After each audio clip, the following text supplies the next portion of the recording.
And joining us now with more on this controversy is Dr. Corné Becker. He's the Dean of the School of Divinity at Regent University. Welcome, Dr. Becker. It's good to be here, Mark. Yeah, thanks for joining us. We know the Old Testament records Baal worship. What are some of the more well-known references? Right. The word Baal is actually a name for a number of Canaanite deities that folks worshipped during that time.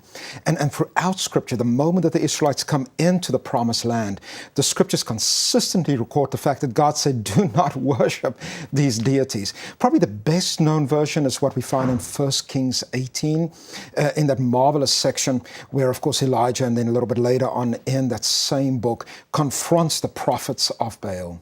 That's right. Describe that situation a little bit more for us. Right. So it was a time period where Israel left the worship of Yahweh and started to worship this group of Canaanite deities. The word Baal literally means owner or Lord. And the question was, who was really in charge of the destiny of Israel? And Elijah at that point in time stands up as a national prophet, and he confronts the nation and say, this day you will choose. Who will you worship? Yahweh, the God of Israel, the true God, or this group of deities? Okay. Well, what was involved in Baal worship? Tell us more about their practices.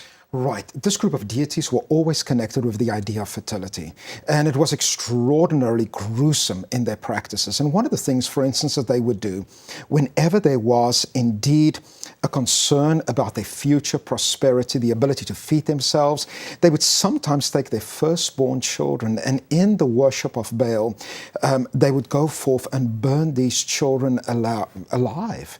And while these children were screaming in agony, these folks would engage in all kinds of sexual, perverse acts during this time of worship. Just extraordinary. Yeah, absolutely horrible. Well, how did God view Baal worship, and why was it so egregious?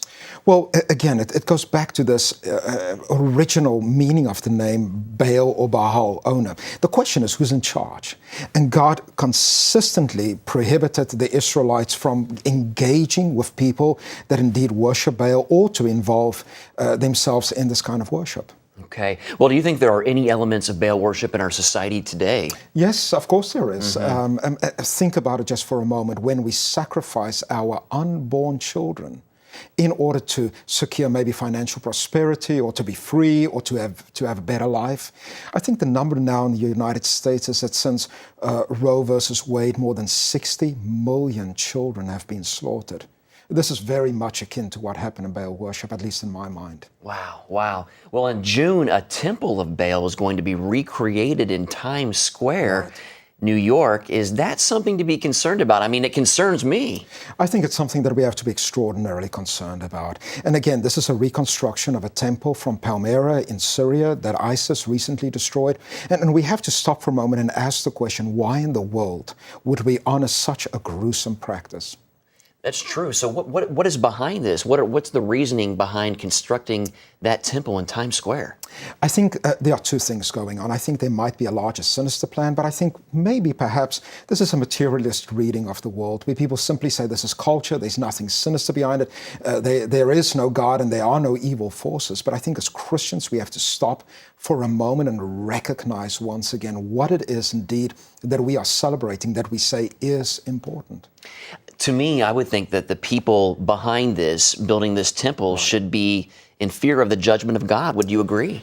I think all of us in America need to be, maybe even around the world, just stop for a moment and ask the question whether God is indeed God. How in the world could God not judge us when we stand by in the slaughtering of innocent children, people in the womb? We are defined in a culture by how we treat the weakest. And who is the weakest among us? Those in the womb today.